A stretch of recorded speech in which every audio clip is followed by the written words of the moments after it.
Hey, what's up, everybody? Welcome back to another installment of the Bullpen. Kev, we got a huge board. Why don't we get straight to it right now? Go ahead and lead us off.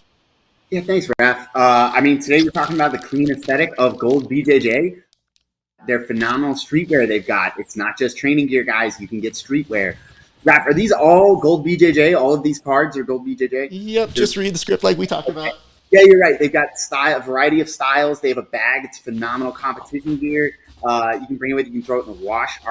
Raf, these are really cool. Are any of these for me? Like that bag? No. They didn't have any stuff for you. They ran out of your well, they're really affordable if you need to go out there and get them. You can just get the stuff, goldbjj.com. These shorts are awesome. I'm going to get this. Wait. Oh, do they have a second set for me? Is that a thing they have? They were like, hey, man, we ran out of stuff, and they didn't have it in your size because like fat. You know what I mean? So, like, these are all for like me. Anyway, go visit our friends at goldbjj.com. 10,000 hours is a steep mountain to climb to become a master, especially when the task at hand puts a relentless demand on your body.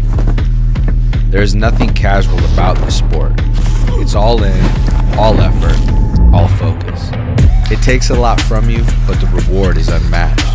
Mastery of oneself, an acute understanding of your weaknesses with an explosive sense of your strengths. Being able to complete the climb to mastery requires the proper nutrition. This is why it's important to take in a potent blend of electrolytes that is in tune with your output and brings strength to your goals. This potent blend is only found in salt electrolytes. Salt targets your depleted electrolyte levels with a boost of hydration and health. It gives your body the baseline recovery it needs.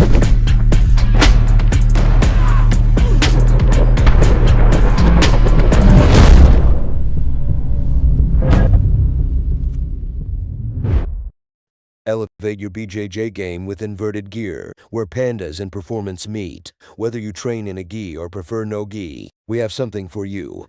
Our gear is built to last and designed to perform no flashy extras, just high-quality craftsmanship and minimal design. Plus, pandas. Don't miss our back-to-school sale going on now. Visit www.invertigeart.com and roll with confidence panda style.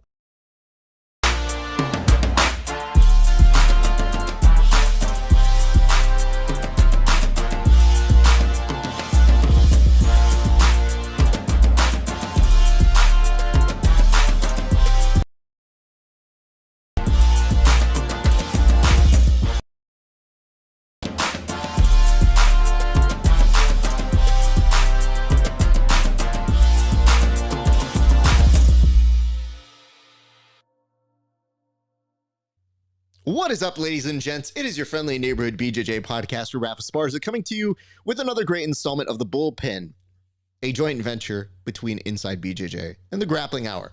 We definitely had some joint ventures this week. We're gonna have another joint venture on Sunday at 2:30 Best Coast time. You guys are going to want to be tuned in to not only this channel, but Subversive Official. That is the Subversive BJJ channel. You are going to see yours truly. Actually, yeah, you'll see me for the post-show or the pre-show. And then once the show starts, you probably won't see me at all. But I'm there, and I'm working behind the scenes. But we're going to start off with a pre-show, and then we'll kick it into some great jiu-jitsu and combat jiu-jitsu action, and even some team combat jiu-jitsu action. So there's that. All right, let's get straight to it. It is a late night here. Now, normally you see our stuff during the day. Now, you have to be asking yourself, Raf, why would you do this late? And the answer is very simple. Tim's going to be on a flight tomorrow. Kevin is God knows where. But let's find out what's happening with Tim. Tim, how are you, sir? I'm doing fantastic. We're on late tonight because we learned from Floyd, the great Floyd Money Mayweather, hard work and dedication, baby. Let's go. It doesn't matter day or night. We got news and we got to bust it. We got to get in front of the camera and get our shine on. So here we are, man, just like old times. It is just like old times. And yes, it does get weird doing the show when but our third companion is out there doing the Lord's work. He might call in. He's kind of important this week. Tim, what exactly is handsome Kevin Sherrill doing right now? So he's not flying a plane, even though he is a pilot, and he can. He has, but he's not. Apparently, he had a late night bat phone emergency call, and one of his training partners needed a cornerman for the UFC coming up here this weekend, the one and only Cody Durden, and our boy jumped on a plane and got a first-class ticket. So we found out. Was the weirdest thing you would ever tell this group of individuals. Like, nobody here when we got together a few weeks ago flew first class at all. But this dude made it sure that we know. He was like, yeah, something happened, and I was in first class. And I go, was that relevant to the story? Not relevant at all either, by the way. Particularly. No, I don't think so. No. But Tim, okay, so he's not here. He's cornering, but he might call in. That's kind of where we left it. Yeah. And we kind of wanted to absolve him of his responsibility. So Tim and I are going to press forward. Now, granted, this just goes to show you how crazy the week has been, is that we had it originally planned that we were going to do this on Friday afternoon, and then lo and behold, shit happens. And Tim has a flight, and I'm driving down to San Diego, and I'll be picking him up once I get there. So it's going to be a fun time. It's just, we wanted to make sure to get one quick episode in for those of you, and maybe some of you are going to wake up tomorrow and see these, but I do notice there are a handful of our regulars who have shown up here in the chat, and it says, wow, a late night edition. Yeah. Yeah, correct. It is late night. I worked in late night programming, by the way, when I worked for NBC. It also sounds vaguely, I think with the way you put it, it has the emphasis on being Borat-ish. Late night. Are you having a late night here? Yeah. And I do see this from Michael Libby. Nobody's going to make you feel bad about this, sir, but it says, if it's usually this late, I apologize for my outburst. You're okay. What is his outburst was late night show. I think that's within the realm of just normal courtesy. That's okay. Absolutely. And it says, rumor has it he makes up for it with this spa days. Sure. And this one's not even his fault, though he might have lost some new gear, and that might be his fault. TBD on that one.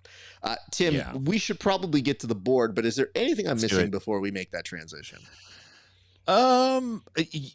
Shout out real quick to Salt. If you use the discount code Bullpen15 at checkout, you'll save 15%. So don't forget to do that. Other than that, I think we're good to go, man. We got a lot of cool stuff coming up. I know some of you guys saw the commercials, but these people pay the bills. So give us a second here. Look at this. There's some gelato water. I'm going down to San Diego. These guys dropped off 10 cases to me, and I have already gone through 3 of them. And I've been gone for a week. So difficult to do. Shout out to our friends over at Gold BJJ, Salt Electrolytes, which you did. Thank you for that, Tim. Using the code Bullpen15 will get you a percentage off. I'm just going to guess it's 15, Tim? Yes, absolutely. You are correct, sir. Thank you. We also want to give a shout out to Inverted Gear and Future Kimonos. We will be getting in contact with the winners. We're going to put up a post for that. And we appreciate you guys. Thank you so much for supporting our show. All right, let's get straight to the board. Tim, let's do it. A few things to kind of preface here. So it's already at the end. Let's go straight up to the beginning. So it turns out the highly anticipated match between KADE Ruotolo and Mikey Musumeci is actually off. It's very sad. A lot of us got sad panda eyes when we realized that match that we had been so excited and so ready to see, postponed for now, hopefully not canceled altogether. Tim, what was your reaction when you found out that this match had actually been, at the very least for now, canceled for this week? Yeah, I was pretty disappointed when I found out that KADE had to pull out, apparently due to injury. The big concern, obviously, you don't want Cade to be injured, but selfishly, I was thinking, man, does this mean one is not going to play ball with these other grappling organizations and release their athletes who are signed under contract to go do CJI? Because apparently Cade and Ty had to do some negotiation in order to compete at CJI. And obviously it worked out for Cade. He won $1 million, but now he's hurt and he can't fulfill his obligations to one. And that was a big fight. There was a lot of anticipation on that fight. We've been talking about this fight for months. It was one of those things that was always off in the future. We talked about it as soon as it was announced, and then it's off. And then they found a last minute replacement for Mikey. And I'm sorry, I can't remember the dude's name. I had it pulled up here, but and it's a guy. He's a little bit lighter, and Mikey actually beat this dude a couple years back. This guy has some notable wins. I think he has a win over Junior Ocasio and a handful of guys. He's a good opponent, but it's a little bit of a letdown because everyone wanted to see Cade versus Mikey, and apparently Mikey has now missed weight. He failed the hydration test. One has stripped him of his belt, and so it just didn't work out for him at all. I guess you can't win for losing. Oh, he's going up against Bebeto Oliveira, so he is the replacement for Cade. So yeah, I don't know. I still want to see him. Mikey's great to watch. He's amazing, but I don't know what's going on. It's odd that he missed that hydration. Yeah, I wasn't quite sure exactly what happened, and I'll put it together in a few different ways here, because my initial thought here, Tim, when I saw all of this, was I was just thinking to myself, like, oh no, I don't want to lose this. I don't want to lose Mikey and Cade. But then lo and behold, it might actually be the case that we have lost the two of them. And that would actually be very detrimental. So I'm hoping they can rebook it, but I don't know how I feel at the moment about that actually taking place. So I am slightly nervous about it. Yeah, I would think that one would have a backup contingency already in place, and maybe Bebeto is that name. But when you have a big marquee event like that, you got to have another big name to slide in, and you have to think that there's a possibility your superstar gets hurt competing for $1 million. I would never question anything. Cade is, but I did say you win $1 million. They sure do. So yeah, it is risky for one, but maybe those were injuries that if you really needed that 100 extra K, you might have kind of pushed through. This became potentially, maybe it was a calculation on Cade's behalf where he said, like, it's not worth it. I've already made money. I secured the bag for 2024. We can teach some orphans some jiu-jitsu in a faraway destination in their Costa Rican paradise. That's where they're at, right? Yeah, let's just call it Costa Rica for now. Yeah. But the thing that kind of... It's one of the Ricas. The thing that threw me is that, yes, Mikey did miss weight, and this is where it's confusing. So people were reporting that he wasn't able to drop 35 pounds in 1 week, and that was because I guess he was going up a weight class to fight Cade, or at least kind of entertaining the fact like he'll just be heavier and conceding that point. And then you would think, okay, if he was sitting around 155, how hard is that to do? But then, as a repercussion of all this, him losing his belt, it just feels, if you're in the Mikey camp and you're one of his fans, like this dude was set up. Like this has all the makings of wait, how did I get stripped of a title that I wasn't even going to defend? Like 3 days ago, this wasn't even a thing. Now, all of a sudden, I've lost my title. So I am very concerned as to, you mentioned the backup plan. I'm thinking to myself, it's an opportunity cost that, for one, now they might come back to renegotiations and sour some of those deals for other people in the future. But I have to tell you, I've probably never been more interested in 1FC's grapplers than when we did hear who had been in 1FC at the CJI. Like, I think it does come with some pause because it is giving them good press up until this happened.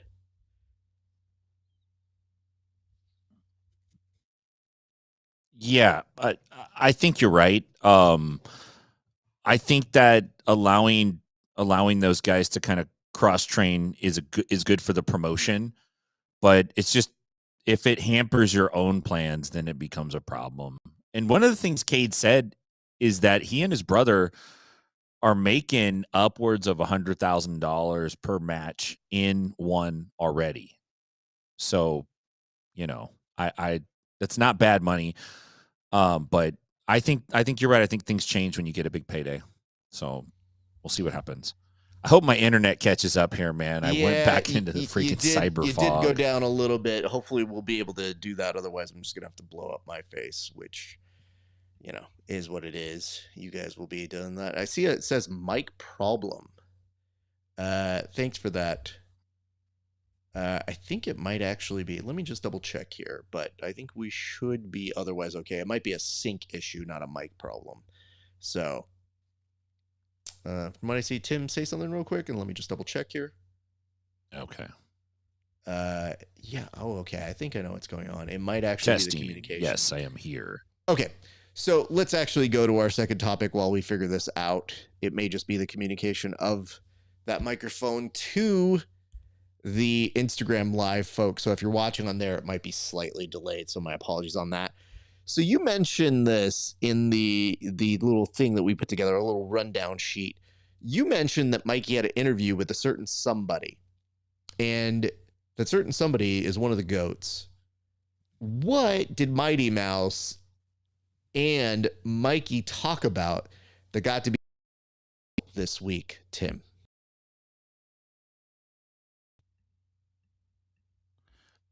Well, Mikey talks about a lot of things, and I think he leads with his heart. I think that he has good intentions. I don't think he has bad intentions. But one of the things that he had mentioned is that many of the big jiu-jitsu teams are giving their young athletes steroids, and you know that's a big claim. And I don't think it's okay to make those claims if you don't have real hard facts to back those claims up, because it casts a huge negative shadow on many teams and the jiu-jitsu jury on Reddit, they already know who Mikey's talking about. There's already a strong idea of what teams he's talking about. And I don't know if that's a real problem or not. Do athletes take performance enhancing drugs in jiu-jitsu? Yes. I would venture to say probably it's across the board like the other sports. It's probably not a lot more or a lot less. It's probably right on par. And that's a problem to some extent, just like it's a problem in other sports as well. But to say that, you know, teams are giving kids steroids, that's a serious problem. That's like a real serious problem that would need to be addressed. And so he brought this up. I feel like he talks about steroids a lot. A lot of little guys talk about steroids. I don't know if you've noticed this. I've noticed this. They talk about it a lot, like a lot. Almost every time they get a chance to get on the microphone, they mention the fact that people are taking steroids. We get it, man. But at the same time, you know, that's a pretty big shot fired to say that about a kids program or that these big teams are doing that. And I just want to say, like, if you're going to say it, then you got to put some facts out. Don't just cast the shade out there and then walk away. Like, if you're going to say it, then you got to say it. Otherwise, keep your mouth shut, because it's not a cool thing to cast that kind of light on somebody. So see, you're coming. I think I'm going to re-add myself, Raf. The delay here is getting wonky. All good, dude. You go do your thing. I just want to bring this up here because as Tim goes to reset his, I've always been curious as to whenever somebody says out loud, hey, I think that this team is on steroids. and then you don't give any of the information, or you don't make any of the claims, and then all of a sudden it just becomes that dude's on steroids. Then we just kind of circle around it for years. So Tim is speaking from a pure stand-up guy, like do the right thing sort of mentality. I'm speaking from the dirtbag name names. This interview is going to suck unless you name names. If you don't name names, as an interviewer, I get real bored. And you do see a lot of people preview stuff whenever they're doing a show, if you would. And I can't wait to be that famous where I can say the following words, which is, oh, I wish I could talk about it. Maybe one day. But it does become very annoying when you're sitting there and you think to yourself, somebody sneaks in the following conversation in an interview, and I'm sure this has happened to you, Tim, where they're like, oh, I wish I could talk about that. And you go, you can. Yeah. You can legitimately start. Are you done? Oh, okay, cool. Just got really bored and fell asleep. Cool. Okay, great. And I mean, listen, it is, I guess, slanderous to say things without credit or claim. If it is true, it's really bad if somebody is not treating kids the way they should be and they are pumping them full of steroids. It's a real legitimate problem if it exists. And if it doesn't exist, the slander that you put, or the libel, if you put it in print, it is spectacularly in bad form. So Mikey might be sitting on some real information. Nonetheless, none that you can really prove. So there be that. I like that Crazy Lapenzito says, dang, I'm just saying. It makes for terrible interviews, and it always makes you look like a bad interviewer when you can't get them to go on record for saying somebody, but you can put in the public record that it is existing. So it's like a whistleblower who just wants the attention, but not the actuality of the responsibility that comes with being a whistleblower. Yeah, absolutely, dude. You're 100% right. It's a little bit of a cop out. You know what I mean? Well, Egghead's letting us know, pretty sure Canseco, McGuire, Clemens, Sosa, Bonds were on the acai. Yeah, and it was like the best period of baseball ever. My boy Barry Bonds hit 73 home runs for the San Francisco Giants. What an outstanding year that was. I will tell you this. We are talking about something different here when it's those people. It's not Sammy Sosa Jr. that we're talking about here. You know, and it's always a possibility. I'm just letting you know, I just always think to myself, what are we really doing here with the kids?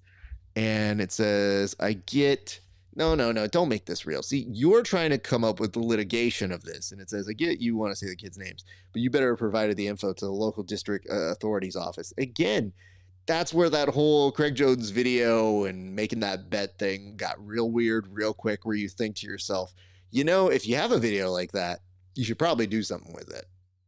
Yeah. Yeah. This doesn't need to be a loser goes to jail stipulation match. You could literally bypass all of that and just be like, hey, this dude did some bad shit if he did it. And that's a hard thing to prove unless maybe they got the goods. But I don't want to go into that. We'll go into our next one, which is this, Tim. I mean, do we have any more on that? Is that the whole thing? Because that was my whole summarization of that topic was. Yeah, pretty much.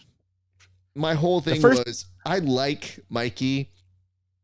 I feel he feels passionately about steroids. And I want to say that we're probably on the same side in terms of outrage for it. I just wonder if it harms the cause to be that intense about it, that you make the claims and then maybe people just go like, you know what? Do all the steroids you want. Like, that mentality is very much out there where Gordon is leading that cause of like, I mean, everybody does steroids, so why don't you? And then it becomes more people seem to think like, I don't know if that's so bad. And I feel like that is the weird part of the discourse, is that it almost invites somebody to do it because they're just like, well, everybody talks shit about it. So now I feel like more inclined to do it. You know, you're right. It's a little bit like reefer madness. You know, like you have this hyperbole that's so out there against it that it automatically causes a pendulum swing to the other side. And if you could just like cut out that part and have an honest discussion about it, I think the kids, the younger kids and the teens are more likely to listen. But when they just hear like the extreme side of it, they just go like, oh, that's all crazy. That's just the adults talking crazy, you know? Hold on, you're on to something here. So these ventures don't make money, but you know what might make money? A musical. You mentioned Reefer Madness. If I just repurpose that to Steroid Madness. Oh, there you go. I think I got something there. Like taking all the extremes of not doing steroids that drove people to do it into mass hysteria. And I think you just basically repurpose it and like, not gonna steroid today. And like, see what you can make of it. And then, you know, really put on that like, you know, Gordon Ryan's not a bad person, but let's change his name. Ryan Gordon. Can't sue me now. Yeah, this is sounding like a Matt Stone, Trey Parker production. Absolutely. If I don't have enough projects on my plate, this is definitely one I'm going to put on there. It says, so what happens to the athletes that work really hard and that are not doing it, and then they go against somebody that's doing it? They it's lose. Kind of wow. Absolutely. It's tough and it's difficult in our sport where there's no accountability or standards. And that if you do want accountability, it costs money. Sure.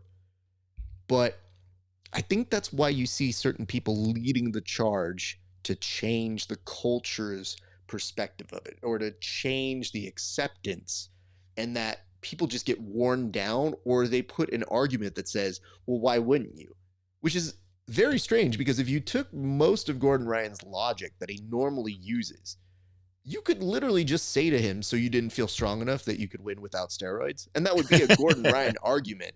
And yet that doesn't apply to him, because it's like, well, everybody else was doing it. And I mean, they were doing it. Like, it's their fault, not his. It's a weird accountability issue. So I think that's part of the reason why I think it's good to continue discussing it and have the culture conversations with it, because as much as there would be acceptance for it, and maybe that's the way some people want to go, there are definitely repercussions.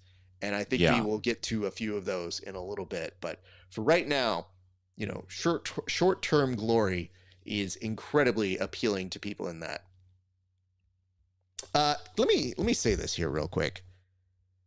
I didn't know that we're at this element or this aspect of producing shows.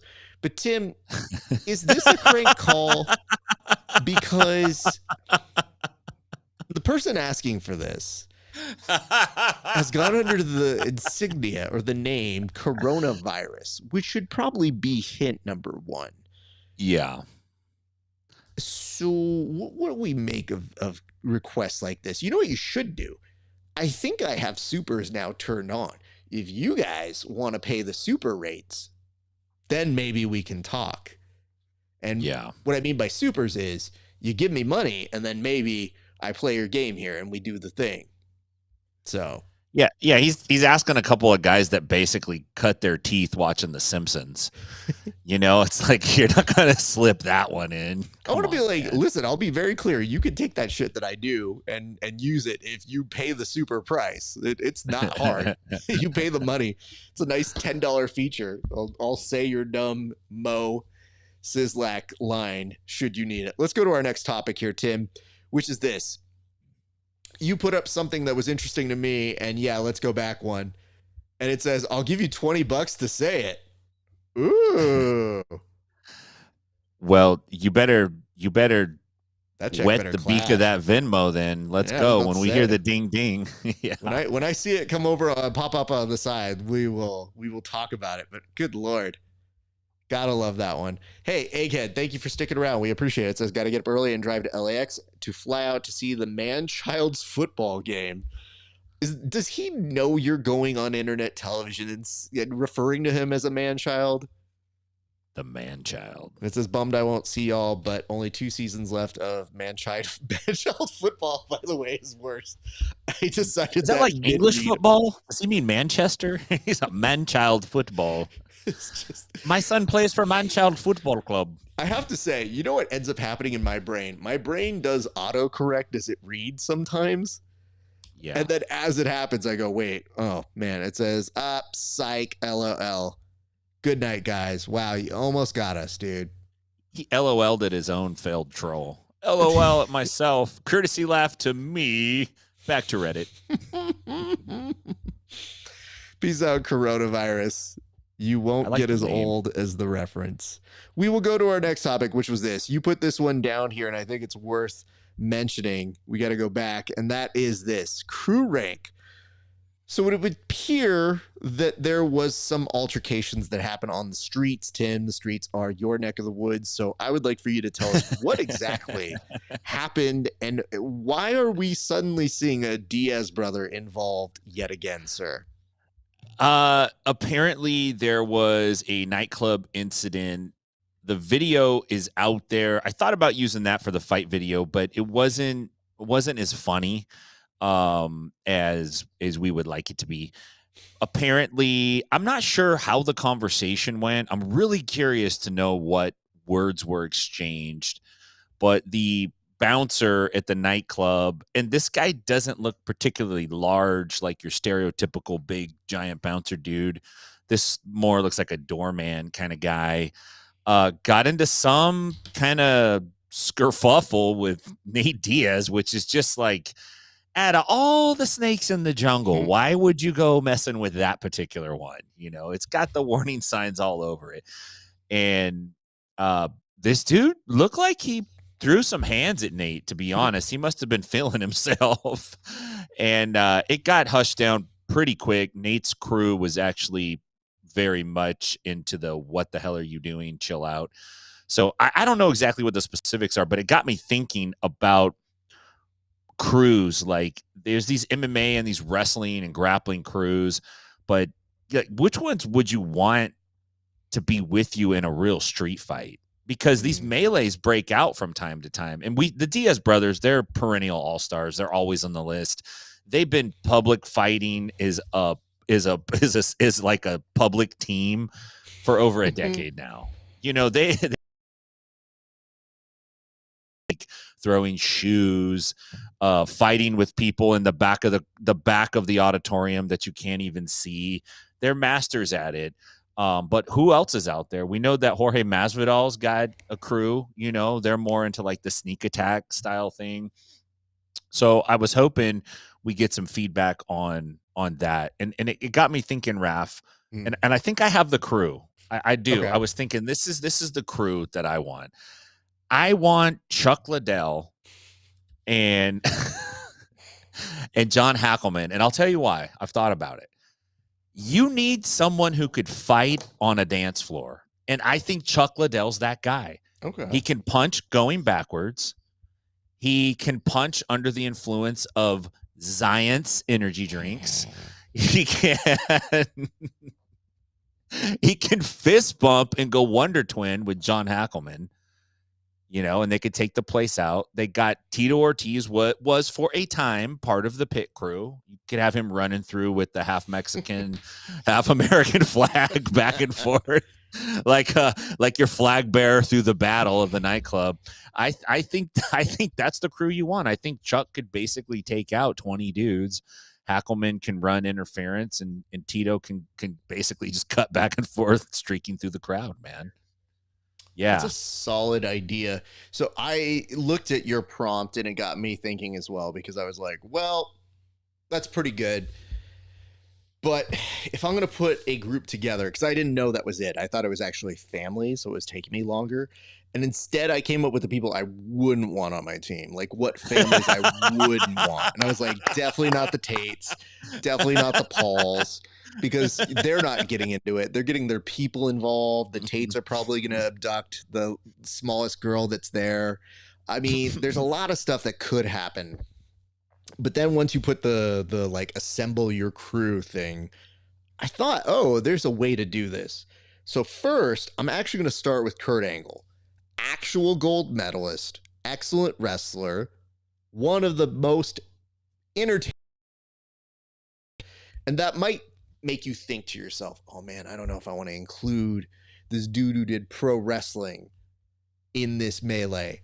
One, won a medal, a gold one, broken freaking neck. Number two, have you seen Perk Angle?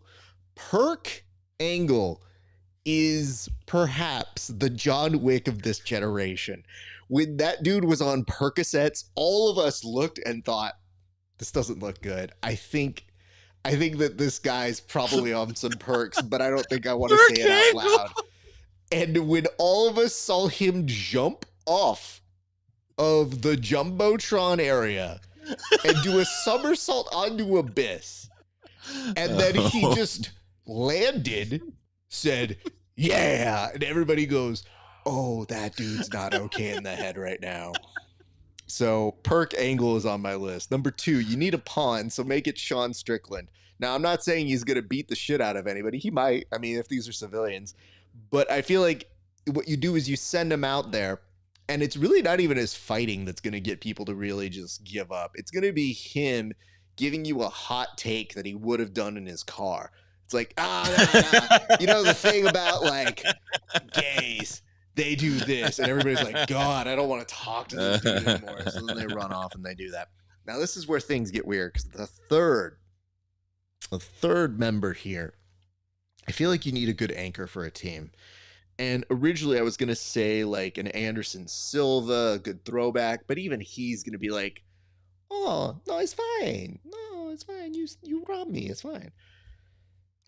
And it could be GSP, but GSP is too much of a good human being. He'd probably help you load the truck if you were robbing him. Nah, I think you need somebody like a Fedor. You get Fedor in there because you either get like old contract killer Fedor, or you get this dude that's looking at you like, why you rob me? Don't rob me. Fedor give you a hug. You go, no, Fedor, no. But that's why he's the GOAT. So Yeah. you got to give him that. And then if you are trying to infiltrate a prison, that's when you get John Jones, because he has experience. So I feel like that's how you connect some of those great crime fighting families in the world. When you mentioned super like crew rank, I legitimately spent time thinking of families, and it made me think. I was like, am I putting the Millers on here? Am I putting the Florians on here? Like, how am I doing this? So I misread the that Florian. entirely. It's Kenny and Keith. Absolutely. Come on, Kenny. Kenny does the fighting and Keith does the screaming from the side. And then I thought, like, oh, if we're including twins, is it the Anik brother? So that it's a decoy John Anik that's telling you about what's coming up next. So I definitely put some thought into it. It got a little weird, but we press on. Oh, that was good. You had a great thing here, speaking of pro wrestling, and I wasn't expecting this to be put on the list, but Psycho Sid unfortunately passed away recently, and you put up this great prompt. He was one of the most entertaining heels in the 90s. He was always involved in the title hunt, and I have to tell you this, Tim. My perspective on Sid. I hated him so much as a kid. Like, it bugged me that he would beat up even Shawn Michaels, who was not my guy. Bret Hart was my guy. But when he would show up and just powerbomb somebody, it was a good powerbomb, by the way. But when he would show up and just do that, I would be like, this dude's stressing me out, and I hate this guy. And as you grow up, you realize, oh, no, that meant he was very good at his job. That I got so invested as a kid that I was like, fuck this dude. Don't come to the ring. You weren't invited out here, sir. You need to go back there. And then you would think to yourself, you're like, I bet he's a dick back there. Nah, not the case. Actually, it was very well received, very popular back there. So there is that. But yes, I was very, it was something to hear that. And I was very entertained to see him be in the WWE for. So my apologies from this. It would appear that you guys only hear me on the broadcast, and that may be something that I am able to fix here in a second. But Tim, why did you put down giving a little bit of the shout out to somebody who is, this much of an old school pro, like somebody who is beloved in the community? Well, I have a big heart for pro wrestling. I love pro wrestling. I've always been a big pro wrestling fan. I think that pro wrestling has a direct relationship to mixed martial arts and grappling in general. In Japan, it's pretty well respected and known. It's not like anything for their guys to go back and forth. And we're starting to see that in the United States a lot more. But for a long time, it was kind of like wrestling was the side of the family that quit going to the family church, and so the rest of the family didn't talk to the pro wrestling side, like as if it wasn't, connected in any way. But we're kind of past that a lot now, I hope. So I got a lot of respect for those guys. And as entertainers, they're amazing. And there's a lot that we can learn from them trying to sell professional jujitsu. And I think we have to hold them in that regard instead of putting it down like they're just a bunch of morons and it's all fake fighting and all that stuff. You have to see the promotional theatrical value of what they're doing. And Sid was one of the best. And his finishing move is a devastating finishing move, which is the power bomb, which is a move that does show up in mixed martial arts and in jiu-jitsu. It showed up several times. We have seen Fedor get power bombed by Kevin Randleman, and we're talking power bombed. We saw who was it? Takada who tried to power bomb Hickson, and Hickson Gracied out of the power bomb, which is one of the mythical crouching tiger, hidden dragon things that he pulled off. And we're like, oh shit, he is mystical. Like what? I think that did happen. But then, of course, I think you're obviously going to give respect to one Rampage Jackson. Absolutely. Massive power bomb. We also have Gio Martinez with the power bomb on Jeff Glover at the ADCC trials. Massive power bomb. And then we have the now infamous Orlando Sanchez Tex Johnson power bomb incident. So yeah, it definitely shows up, and it's a move that works. Like if you could pick somebody up, how are you going to get out of it? Once you're in the air, you're in the air, dog. And unless your last name is Gracie, you're not snapping out of it. Hickson can get out of it, but Hickson by armbar. Have you yourself power bombed somebody? I have power bombed my kids when they were little. I've given them both lots of power bombs onto the bed. Never quite had the back strength to power bomb an adult human being. A worthy pursuit at some point in your life to say I have power bombed another man. That is fair. When I was a teenager and probably lifted a lot more from soccer and football, I could, not a ton, but a good amount of people. And I would hit, my thing was more the razor's edge. So I would hit that on some folks, but I was like that middle-sized person. So I had to be very specific on no, it's gotta be like these 4 people. It can't be heavier than that guy. Now was razor's edge where Razor Ramon would get his arms outstretched and kind of hold them up, power bomb them, off to the edge like that. I appreciate that one a little bit more because I think it just had a little more showmanship. But again, Diesel or Kevin Nash doing a power bomb. You see Sid doing a power bomb. I always thought that Sid's, when I watched it as a kid, you think to yourself, oh, they landed like this. They did a pratfall kind of landing here. I would see Sid's power bomb. I'm like, there's no way of faking that. Like that looks like it's just not fun. That's a bump. As much as that bump is in existence, it does not look like it is fun to see. So there is that. I would tell you this. Yes, you are correct in that. Yes, you are very appropriately giving props to him. It is unfortunate, but it does say this, and I don't know what Sid's situation is, so I don't want to mix all the messages here. But we were talking a little bit earlier about the element of what steroids have as an effect on people.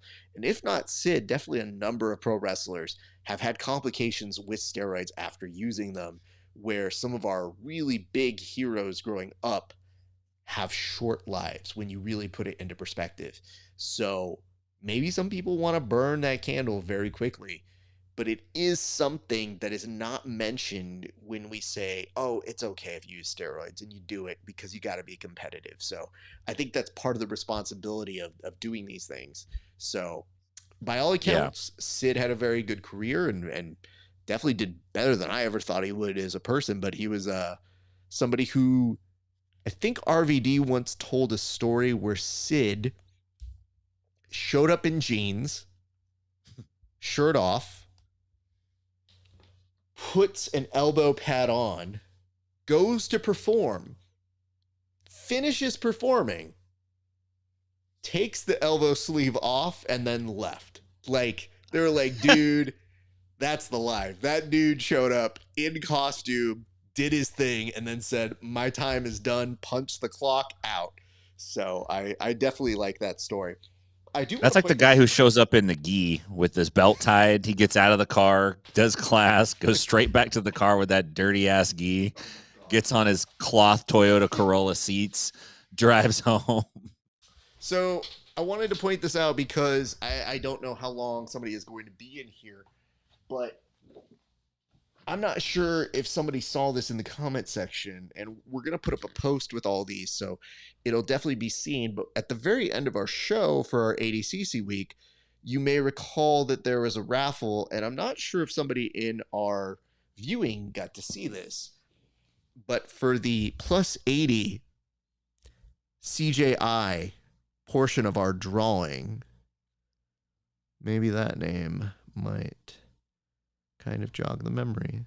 So just in case anybody might be there, no big deal. Just wanted to take a moment, give a shout out. Details will follow and come, and we will put up a post for everybody. I do realize it is a very blurry, but yes, in case now I'm looking at it on the Instagram, for whatever reason, it's incredibly blurry there. But yes, a Doreen McLean did win one of our prizes, the #1 fan. Oh my goodness, absolutely the #1 fan. So super stoked about that. I will have more details in the near future, but we're going to press on to the very next topic, which is this. And again, RIP Psycho Sid. Yeah, man. Though. All right. I think that you put this prompt up with the possibility that somebody might be here. And we are alarmingly short on that person. So with the shot clock, I'm going to put up something here to see if we can get him within that time. So the shot clock isn't, hey, here are our thoughts. The real essence of this shot clock is, will he show up in time? I'm letting him know 3 minutes of your 3:05 remaining. And we'll see if Kevin will show up. Because here's the thing. Kevin is being a good coach. He is being an incredible person and going to coach on short notice. That does mean he's not able to be here when we are doing the show, even though he wanted to be here. So we are seeing if this is something that we are able to pull off, because the unfortunate aspect of this is he is helping with a weight cut, and we don't want to take away from somebody needing that who does fight for the UFC. So there is that. But I guess I should ask you this question here, Tim. What does a grappling coach do in a UFC fight? You know, it's interesting. I've never cornered anyone in the UFC. I've cornered a few guys in MMA fights, and as the grappling coach, I just give grappling advice. Obviously, most guys that are grappling and cornering fighters know something about fighting. If they haven't fought themselves, they're pretty actively engulfed in it. So there's lots of good advice that could come out of it. But I was really interested in in the UFC and that experience when you go in there and you're the grappling coach. Does the fighter tell you, does he give you a role and say, look, this is the kind of information that I want from you? Or does the head coach go, look, I'm going to talk for 45 seconds and then you get 8 seconds or whatever? I don't know. But it seems like the corners that are organized, they function a lot better. The fighter gets clear instructions. Fighting's really chaotic already. and that 1 minute break they have it's like a respite from madness, but they know that they got 5 more minutes of madness waiting ahead of them. And to be able to clearly like give them feedback that's useful that they could digest and then turn around and implement, that's a very difficult skill to master. And if you got 3 cornermen, and sometimes you see thirsty cornermen, you see these guys that are like, they're just waiting for the other dude to shut up so they could say this is what, I'll kick his ass, dude. Like, they got to like say their bit. That's not good. That's not helpful to a fighter. So I was really interested in what Kevin's perspective would be, or if he had a specific role. I would think that would be the role. I do have some good news for you. We were able to locate Kevin Sherrill. He made it in time. So here, reporting live, a little sweaty it would appear. Kevin Sherrill. Look at Kevin, this how are you doing, sir? Yeah, man, I'm doing good. Are you guys getting the audio? We are getting the audio. We got you getting us, sir? Perfect. Yeah, we just got back from the shower. So we just got back. Cody's on weight. Dude, nice. KADE pulling out his... That's not even the topic. Hold on. I had to switch the boards. Yes, that's a huge... I like the idea of making you do it all in 3 minutes to catch up to where we are. A whole board. So, this question was actually made specific to you. That's why I texted, because I was like, oh, if there's anybody here who can answer this question, it's not me, it's not Tim, it's you. So I should ask this. What happens when you are a coach for somebody who fights in the UFC? What does that entail, sir? Honestly, it's a lot of, I'd say in MMA in general, it's a ton of like knowing your role, playing your position. I think a lot of grappling coaches don't really adapt well, and wrestling coaches and striking coaches don't really adapt well to the corner, because you have to work with the other experts in the corner, and you have to work with the expert in the cage. It's really tricky to work with like elite athletes that are masters of their craft and like are going to be better than you at some things. A few years ago, Steve Kerr got coach of the year. He was coaching the Golden State Warriors on a loaded super team, and he got coach of the year, and people were very upset about that. They were like, man, anybody can coach that team. These guys are all great at basketball. And that very much so misses the point. There was I think it was Charles Barkley, but it might have been Shaq, it might have been Kenny, who said these people don't really understand the role of a professional coach when you're coaching world-class athletes. Your job is not to develop them necessarily. Your job is to help them continue to do what they already do at the highest level, to continue to develop themselves. They got here because of who they are. They've earned the confidence. They've earned the expertise. Your job is being the guy on the sidelines who has an outside perspective, and to clear their path, man. Like, carry their books to school, like bring them water, whatever. Sometimes you gotta... Yeah, sometimes you gotta listen, do the grunt work, do this stuff, bring them a coffee. Sometimes you gotta like get in their ear and be like, hey man, you're being a bitch right now, you need to nut up. But for the most part, what you're doing is just making this guy's life easier, and making his life easier and removing all the bullshit obstacles from the path. I mean, Cody's cutting weight and we're just tucking the towels in on the sides so that it's warm. He's like, hey man, can you wipe I don't want to get sweat in my eyes. Can you wipe that stuff off? Like, that's the glamorous job of a grappling coach in the UFC. If you guys ever, you guys ever want to try it out, just wipe his brow a little bit, give him a Jolly Rancher every now and then. Grappling coach. It's solid stuff there. I would tell you, I don't think that what you were quoting came from Shaq, because there were too many adverbs there. So I'm inclined to think that's not necessarily from him. I do find it fascinating, because whenever people say like, hey, will you corner me? Normally you have some heads up. Your heads up time was almost non-existent. When did you get the call, and how did it come together this quickly? Yeah, Cody accepted the fight Tuesday midday and was like, I'm going out there without a corner. He posted that tweet, I'm going out there without a corner, just me and my wife, fuck it, we ball, or something like that. And I'm not on social media right now super much. I'm trying to stay off it. Just get on there to post and do the professional thing, and then just ignore all my DMs and go home. And Reese Baby Goose saw Cody was going out there without a corner, called the front desk at Lima while I was coaching. And the front desk came up to me and said, "Hey, bro." Jason at the front desk goes, "Hey, man, Reese just called. He said to pick up your phone." And I grabbed my phone, checked the text, and went, "Oh, shit." Everything in there. He was like, "Hey, man, Cody doesn't have a corner. The other guys at ATT Lima can't go out. They got families. Douglas Lima is fighting for Bellator this weekend. They all have other obligations. Here's Cody's contact info. Hit him up." I hit up Cody. He said, "You can come out? Sick. I'll talk to my team." They bought me flights for the very next morning. I went home, got home at 11, packed my bags, left my house at 5 a.m., went straight to the UFC Performance Institute to meet Cody, and we just got to work. I was doing tape study on the way. It was wild. I found it so fascinating that when you told us he was going to, you were going to corner him, I looked at that tweet and I thought, there's different ways we can say that Kevin is involved in things, but I'm like, I've definitely said some jokes about Kevin, but none that was like, I'm not having any coaches. I'm just going out there and doing it. And I'm like, just me, nobody else. Like, he's gonna crop the photo after the photo with our arms around him.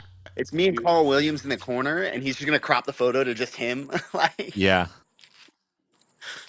It is. He's gonna crop your finger out of the picture when you're wiping the sweat off of his brow. I'm gonna be handing him the coffee, and you're just gonna see my hand, like a water Cody. Those are handsome hands. There's also a very important question here to get an answer to, but did you find your missing items, sir? No. Oh my God. Yeah.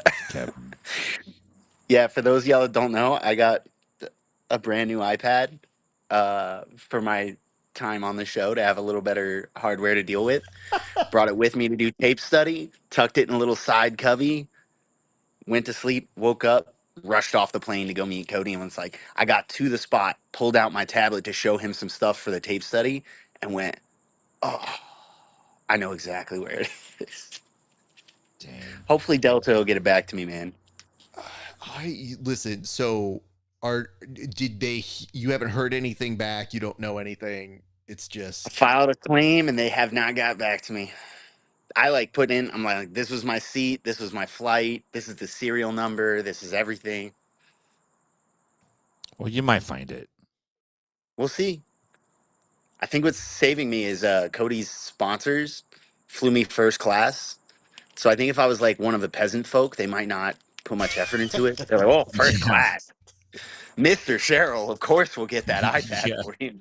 Do you understand Mr. Sherrill, the flex you hit when you said I flew first class, when I knew this man did not fly first class a couple weeks ago when I was in charge? So I had a moment where I said, he deserves this one. And then you lost your iPad, and I go, well, he doesn't deserve that. That seems unfair. I'm not accustomed to the lifestyle. They've got like little cubby holes and stuff that I was unaware of. It got lost in all the leg room. the nooks and crannies of first class befuddled me. I handed it to the butler me, and he still is holding that iPad to this day. I want to point this out. There's nothing funnier to me than you're the maybe most recent case of somebody having a butler bring up a phone message to them in this day and age. Like, no one gets that service anymore like you did when somebody goes, "Sir, there's a call for you up front." This was you being like, "Sir, they request your coaching. Please answer your phone." And you're like, "Wait, who is this?" "Oh, would you like me to come coach?" "Oh, I would do that. Why, thank you, sir." Like, it would sound like the fakest call in the world to me on the other My end of this. services are required as I answer the phone with my pinky out. UFC, you say? I'll You're check holding the my phone upside schedule. Well, Kevin, let's figure this out. how long do we have you? Are you done now? Do we need to send you back into the ether? Because I did make a bet here on the show that we could get you on in the 3 minutes and 5 seconds we normally give people to respond, and you did make it. So like now I'm not angry, and that makes me very happy. So do we have to rush you back, or do you have a second? Yeah, I gotta go back. Right, get I outta here. stopped Are by you- I stopped by Baby Goose's spot to grab some stuff, and then we gotta go back to the hotel, do a little more. Cody's weight's good. He's on Okay. weight, but we got some recovery stuff. We got to set him up for. They got early morning weigh-ins, and all our ducks got to be in a row for his recovery. Let me point this out to you. If anything goes wrong, it's not his fault. I don't know any of those other people. I know you. Yeah, Do coach. not fuck this up, coach. When he knocks this guy out, I'm gonna say I taught him that. I was like, yeah, that's the combo I called for, bro. That was me. Y'all didn't know? That was the right call to pull guard here, Kev. You're right. What if he heel hooks him? Oh my god. You need to film yourself just calling out like every possible combination, and then you could just like replay it and be like, "Look, I was just docking right here." Yeah, bro. I have my UFC kit already, so I'm just gonna go put in a black backdrop, little green screen, and just every call I could make. It was a wrong choice to give you that fight kit because it's gonna end up in so many TikTok videos in the near future. Kevin, all I'm coaching in for the next week. Oh my god, Kev. So here's the last question I have for you. Are we seeing you Sunday for our pre-show there, or am I finding a new Kevin? Because I'm not going to lie, on the other side of Tim, there was his producer for Inside BJJ, and he almost got the call up today. Well, I literally don't have flights back yet. So I think so. I think you'll see me. But Wade was the sponsor, was like, let's get you out there. We'll worry about that shit later. So I think if Cody wins, I'm going to get to go home. I think if he loses, I live out here now. Well, let's get you out of here. I'll be in touch with you. Kevin, we appreciate you. Thank you for making time for us. And good work as always, sir. Hell yeah, man. Good to see you guys. See you, buddy. Peace. I can't believe we pulled that off. That was awesome. Doing things. Who would have ever thought? All right. So you responded to something. We got the inside knowledge on that, which means we can advance the board, and we are rounding third here. But there's a few things that I think are important to know. Oh, you know what? He would have stayed for the fight. That's what I had to fucking lead with. If I had told him I was like, the next segment's the fight, that motherfucker would have been like, oh, I was just kidding. I didn't have to go. So, Tim, here we go. This weekend is Subversive, and I have news for everybody watching this in case you missed it a little bit earlier. Not only I, myself, RAF ESPARZA, will be there, but my good friend here, Tim Freeman, will be there, and he will be one of your official commentators. So we wanted to start off this segment by asking, what are we most excited about for Subversive this weekend? Tim, I'll start with you. And mind you, we're going to preview a lot of stuff on Sunday before the show, as we are the official pre-show to Subversive. But just off the top of your head, what are you most excited about for this Sunday's big show, sir?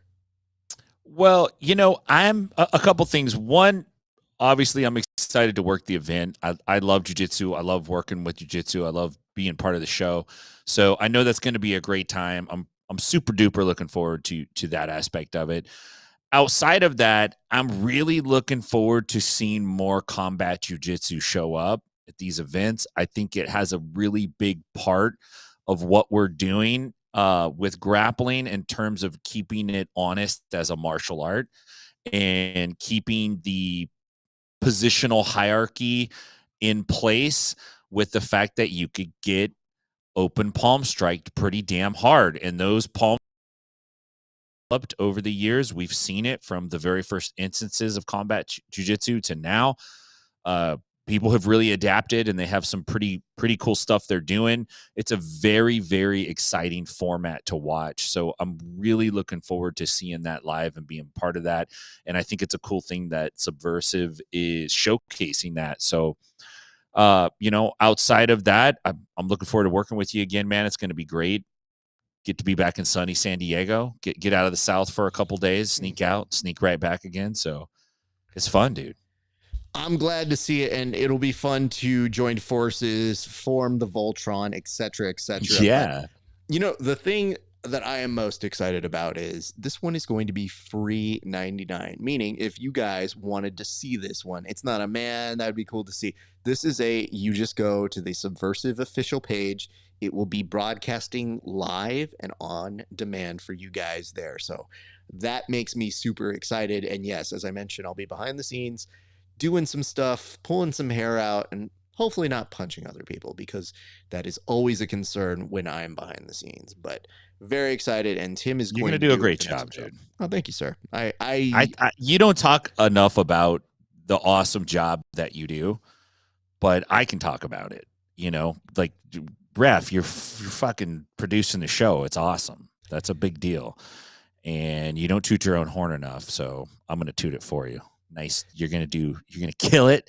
I can't wait. And nice. No, for real though, I learn a lot from watching you over the years. I've seen you from a distance, but working very closely with you since we started this, I've learned a lot just from watching your approach and how you plan and how you handle and how you do things. It's pretty impressive. Thank you, sir.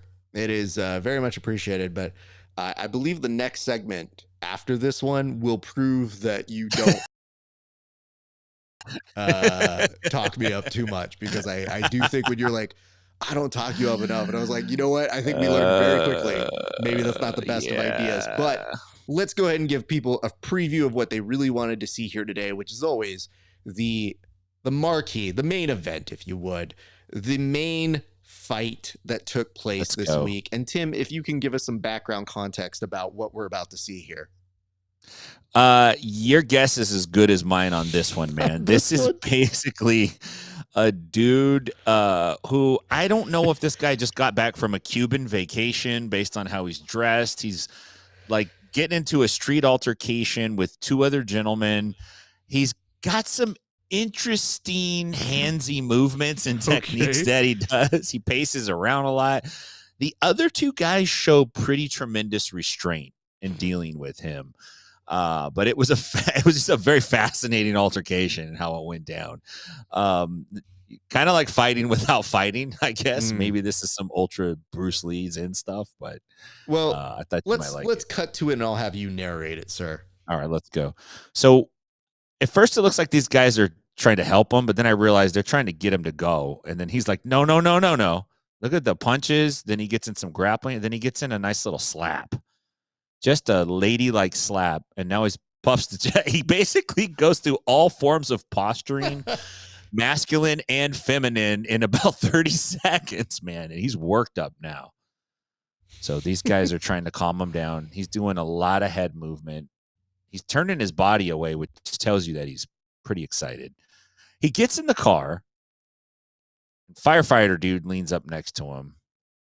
You could tell this is not his first street altercation. He don't even care about the cars driving behind him. There, he's laughing with his buddy. Look at this.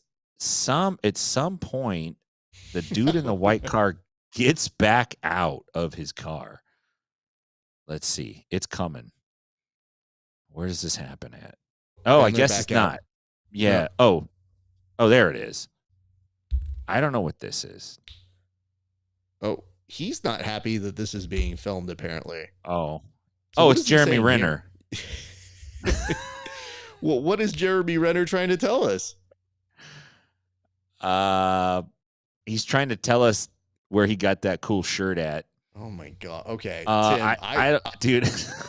So let me do a solid here. Let me walk you through my interpretation of what I saw in this fight. I need help, man. You got to throw me a lifeline. It's not even help. It's just these people need help. And here's why. First and foremost, if you're going to get into an altercation, have a clear plan for what you want from that car door. It makes no help to open it and then very quickly shut it. And then you throw the person into that. Now, that person seems like he's boxed in, but now he's hitting all the punches like you would with a Rock'em Sock'em robot. And then, is that a slap, sir? Excuse me. What is this that's happening here? This dude is clawing at that other gentleman whose sunglasses peer down. And he's looking like, did this dude just Catwoman strike me with this? They continue to go on. This dude says, you want something? You want a piece of it? And now uses his stomach, his belly fat to intimidate the other human being who probably was taking time off of his construction gig to make this fight happen. And that little moment. Now, this dude, this is where you know things get serious. When you start pointing and Glasses over here is letting you know, hey, man, this isn't cool. I'm going to point this out to you. This is a trunk. Look at that. You got a trunk here, sir. I hope you know it's very spacious. And you could fit a lot more in there if you knew what to do with it. Meanwhile, I'm not done lecturing him. But here's where I like, this is a power move. He is taunting this man. That is the posture you get when you have roasted one of your friends and you show up right next to his car door and you go, how'd you like that, man? I know that one hurt. You're going to dream about that joke tonight. So when he does that, I think, Tim, this is too intense. And yet it's not even the end of the road here. I would love to say the people driving and back have zero problems driving by this. They do not even slow down a little bit. Their way to work, and they can give a shit if anybody gets run over.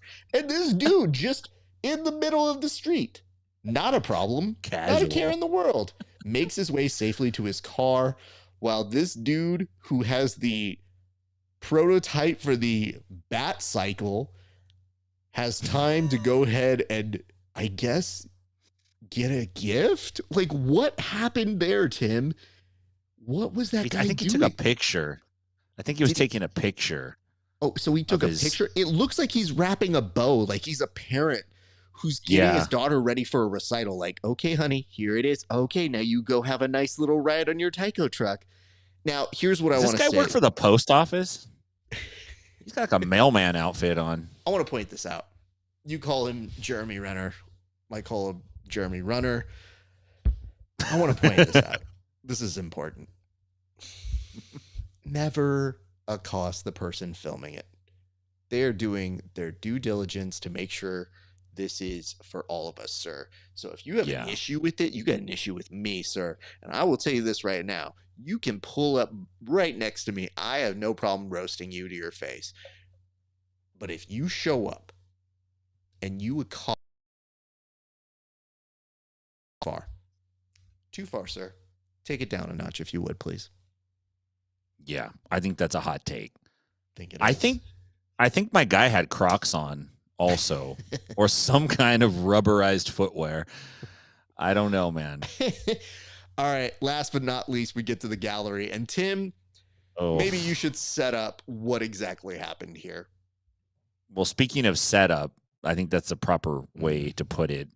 One person on this show that's not named Tim was like, hey guys, I have a great idea. One of y'all should go post a link to this because it's really informative and stuff.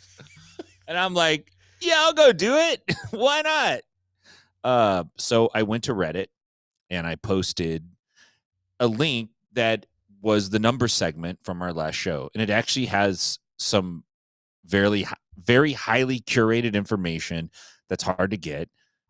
In fact, I don't think anybody else has it. I think you're the one that got it and you put that segment together. And so we shared it as a way to share because we like what we're doing. And by the way, we're totally doing it for free. So we put it out there and I should have known better.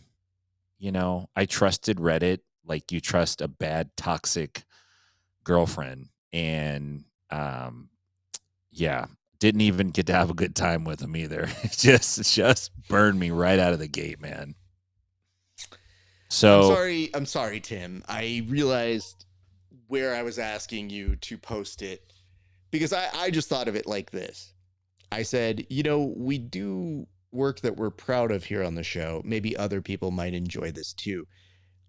On Reddit, And that's where I was wrong, because the assumption is, oh, maybe these people would like a discourse on something that I find fascinating, and we'll see if maybe we can join together. And even worse, I put up the numbers segment the week before, and people liked that. And I thought, well, maybe they'll like the new updated version, because I know if I reported one thing and I found new information, you should share that information. And I thought that's what we were doing here.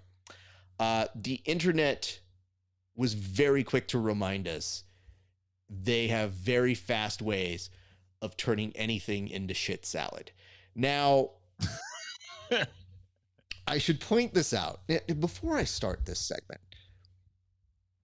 There was somebody in there that was telling us that what we got was feedback. And I went back and I did my earnestness to try to ascertain what we could learn from any of these comments. And I have to tell you, the education level, very low. The trash talking level, lower than that. But the absurd angriness that exists for something that is free, priceless. Let's take a look at what some of these people were saying. And it should be just to me, but instead it was really more directed at Tim.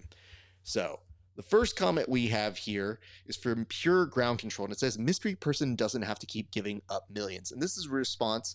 This is a good one. It's basically saying like, hey, these ratings were good. Maybe it means that they don't have to rely on somebody else to make it happen. And it says, I believe Craig said that they already have broke even in an interview. Maybe it was Nicky Rod, that they will just reinvest into next year's and make even more profit because the sponsors will pay more. So I think he's quoting Nicky Rod, who was on the Simple Man podcast, and seemed to allude to the fact that they made back their money from Craig Jones Invitational #1.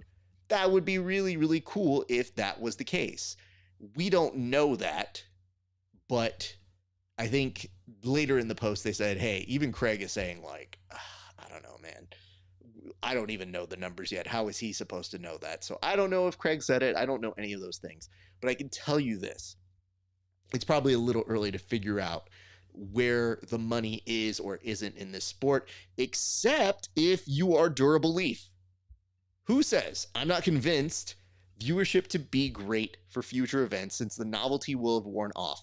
And it's not like they can hype this thing up as well year after year. The fact is, you show most people a competitive BJJ match and they have no interest.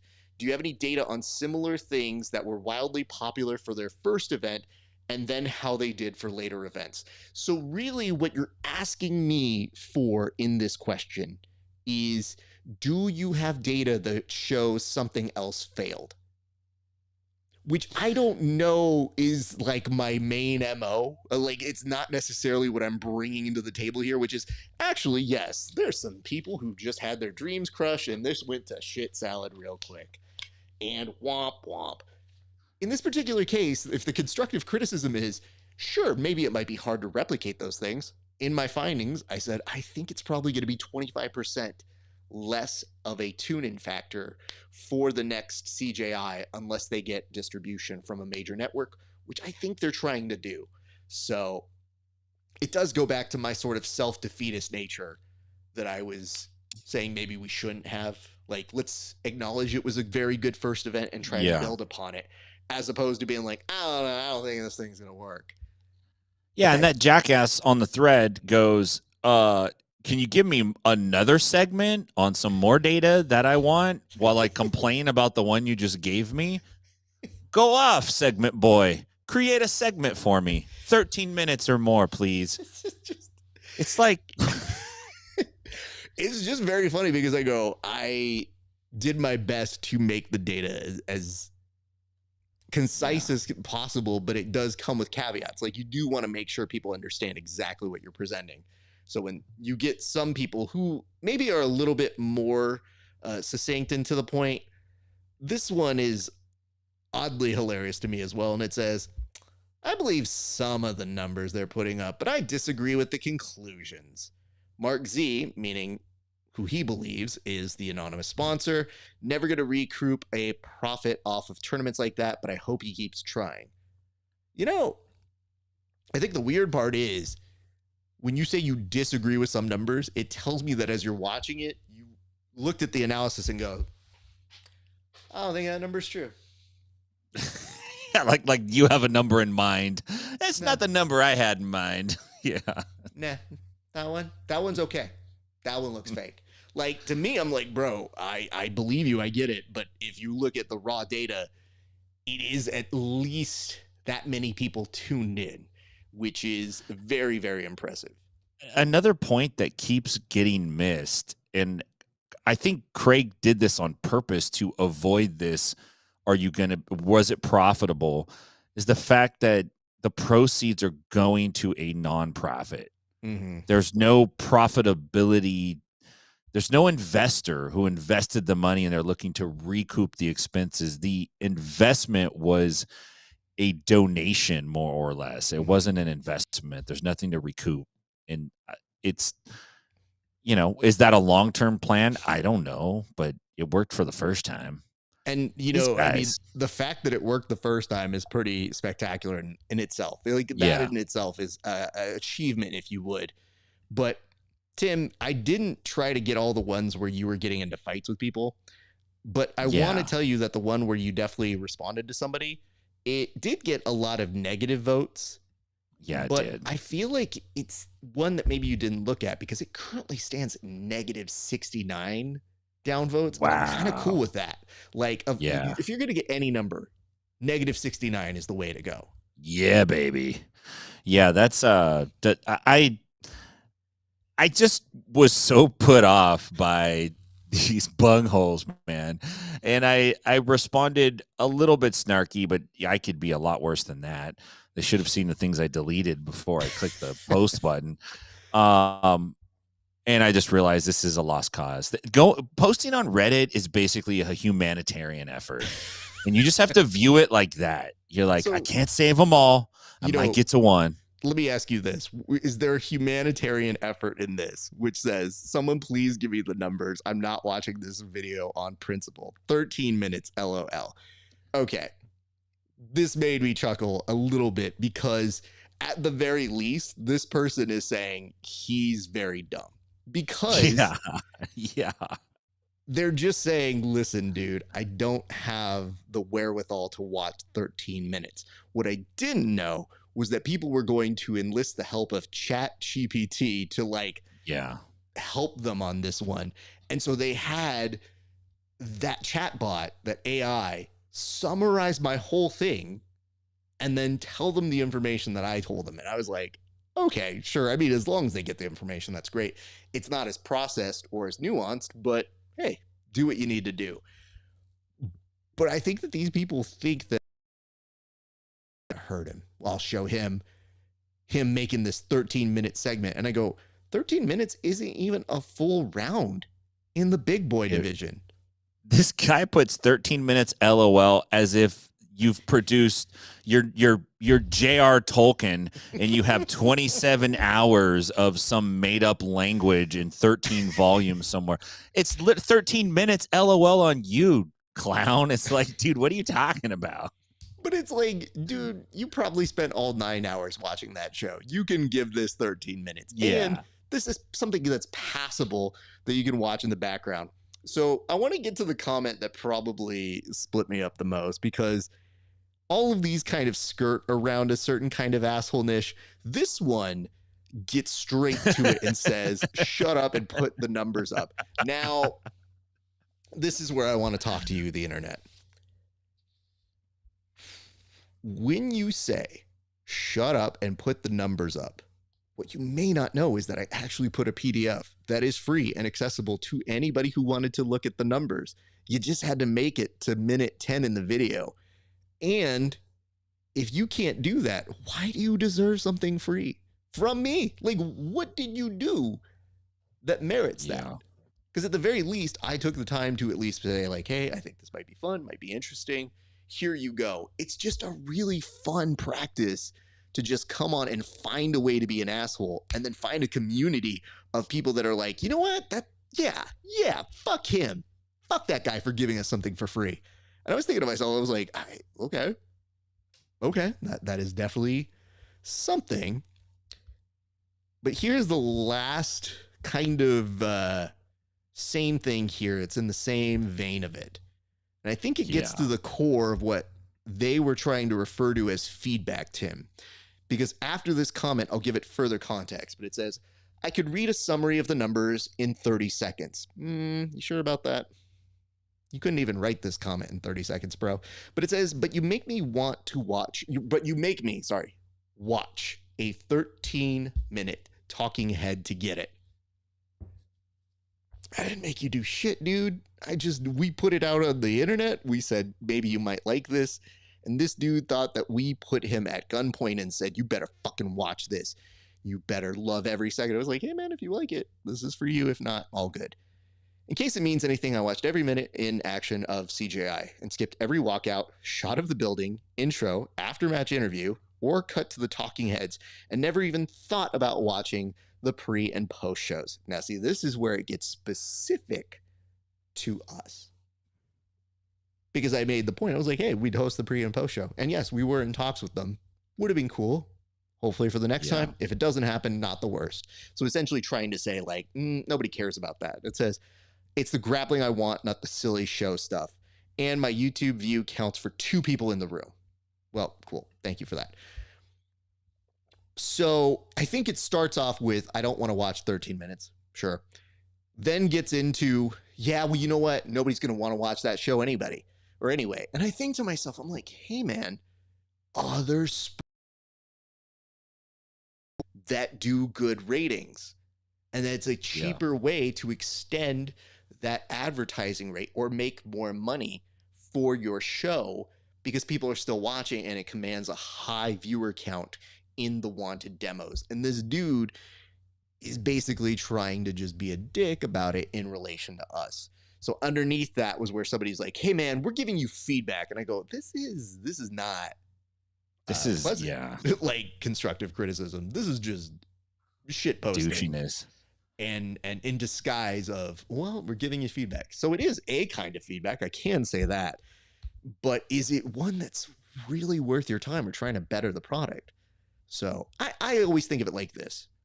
We have a good sense of humor about ourselves. We don't hopefully take ourselves too seriously. And I look at this stuff wanting to laugh. And there was at least one comment that did evoke a little bit of a chuckle out of me. And if every one of these comments could be like this, I think we'd be in a better place. And it said, this is all great, but what was the average penis size buy bracket? That's what Reddit really wants to know. I have to tell you, as somebody who does a lot of work with numbers and kind of likes to look at the charts, I'm not doing that one. But I definitely laughed at that and said, like, yeah, it's funny. I mean, it's nice to take the piss out of us. But I would tell you guys, we are going to get bigger as a sport. This is only going to get worse. You see the trolls that happen in MMA. Just, do we want to be those douchebags? Because for us, we have fun. We enjoy what we do here. We do good work. I did spend time on it, and I really did care about it. But you know what's been really refreshing? I've gotten some very nice DMs and some notes from people who have been very kind and said, we really like this analysis. Maybe even some nice words from the people behind the scenes. Just saying. Okay. I think what's really weird about this element is that as you do these things and you take pleasure and you enjoy what you do, you always hope for a receptive audience. But what's been really nice is the next wave of people who have come in and watched that content have been a lot more upvotes and a lot more subscribers. And I got to tell you, it always seems like the first wave of people are kind of the mean ones and the assholes. But the next wave tends to be pretty nice and say like, hey, I kind of like this. And I will tell you this, because I look at numbers, I did notice the average length watched of that video started to crawl up from the normals. Nice. So when you say things like nobody would be interested in this, it does look like we are starting to grow our audience. And that's what we're really trying to do. So we hope you like those segments, but we will tell you if it is really out of pocket and shitty, we will bring it on the air. And if you're trying to do this to see if we'll pull it on the air, it may not always work that way, but it's our hope to be a fun kind of show. Not necessarily an asshole-ish kind of show, but if you meet us on the wrong day, we can be those assholes and way worse than you guys. So, just saying. Yeah. Anyway, I gotta run, buddy. I'm gonna I have was to about jump say, off.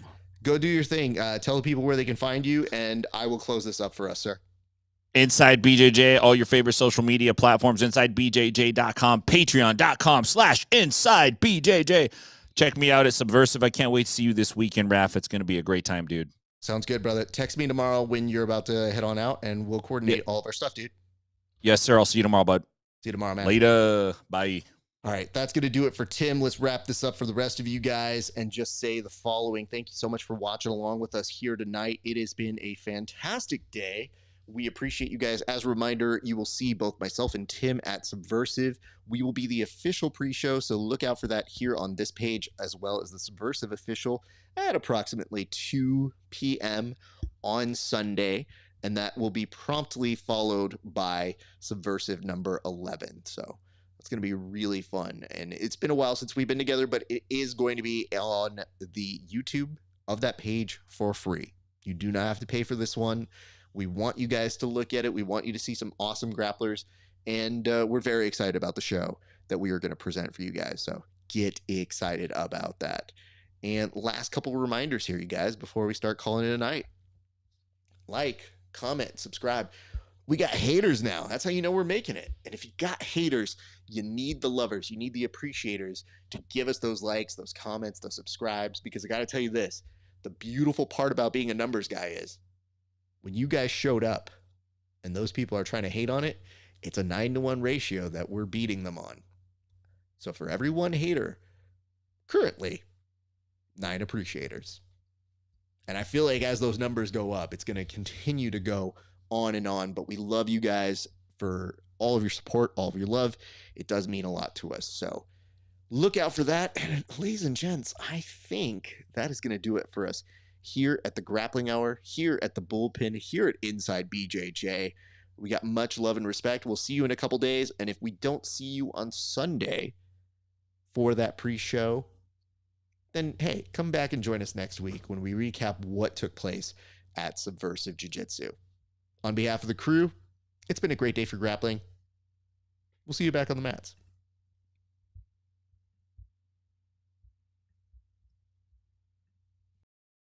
Welcome back to another installment of the Bullpen. Kev, we got a huge board. Why don't we get straight to it right now?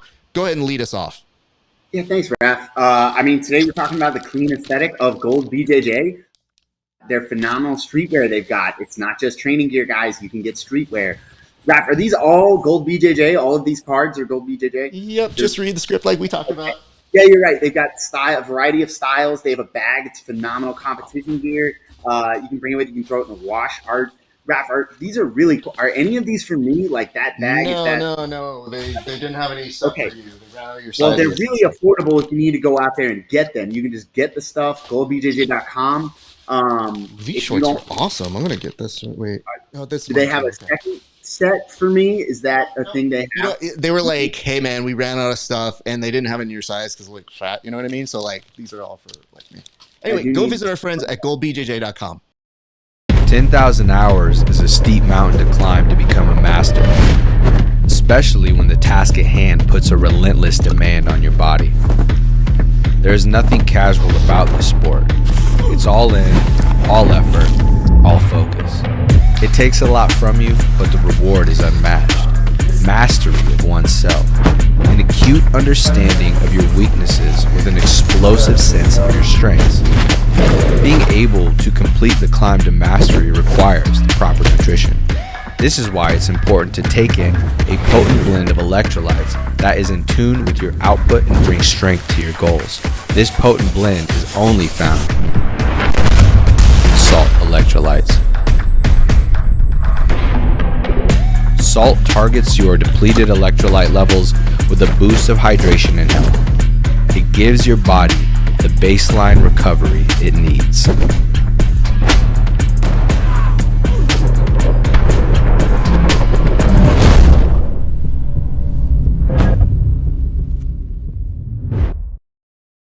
Elevate your BJJ game with inverted gear, where pandas and performance meet. Whether you train in a gi or prefer no gi, we have something for you.